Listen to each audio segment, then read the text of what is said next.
તો કેમ છો મિત્રો, તમે મજામાં છો? તમને મારા તરફથી પહેલા તો ગુડ મોર્નિંગ થઈ ગયા હતા એકદમ 9 બાય રેડી. તમને બધાને ખબર હોય આપણે ક્યાં જવાનું છે તો નીકળી જવાના.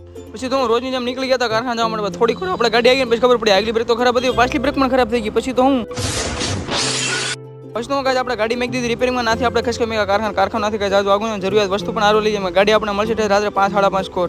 ભાઈઓ કારખાને તો પોગ્યો છે. આપણે કઈ ડિઝાઇન અને કયા લોટ હાલ હું તમને બતાવી દઉં જરા થોડી ડિઝાઇન કઈ હાલે છે. જો આવડિયા ડિઝાઇનનો લોટ હાલે છે, એમાં 3 કલરની ડિઝાઇન હતી. અને બીજી વાત કે એચડી નો લોટ છે. અમારે તો એચડી નો અમારા મિત્રને ઓલા ટેબલ એચડી નો લોટ હાલ ઉપર તમને બતાવી દઉં. એને કયું એચડી ડિઝાઇન હું કયું વ્હાઇટ નંગ છે એની પાસે તો એને જો પાછું એચડી ડિઝાઇન એમાં કાકા એ વાળી કાંક ડિઝાઇન હતી જો છે ને એચડી. બપોરે 1 વાગે ખાઈને પછી 1 કલાક જેટલું કામ કરે પછી આપણે જે એચડી લોટ આવતો લોટ પણ આપણે પૂરો થઈ ગયો. પછી આને આપણે ફાઇનલ મારવા હતી. ફાઇનલ આપણે ગનથી મારવી પડે ડિઝાઇન ઉખડી જાય.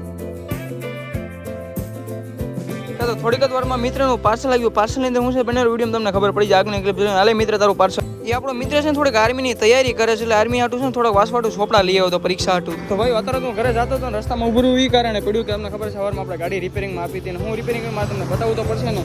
જો આ તમને વેલ્ડિંગ મારેલું દેખાતું છે. આ બધું અલગ લાગે છે. આ છે ને આપણે મોટર થોડી આમ ક્રેક થઈ ગઈ એના કારણે વેલ્ડિંગ મારવું પડ્યું. અને બીજી વાત એ કે છે ને લાઇનર અંદરનું ભાંગી ગયું હતું. અંદરની સાથે લાઇનર ભાંગી ગયું હતું. આમાં કાંક લાઇનર અંદર કાંક ભરાવાનું આવે, કાંક કેમિકલ કાંક ભરવાનું ભરવાનું એ ભર્યું ને એ બધું થોડું કામ થયું છે.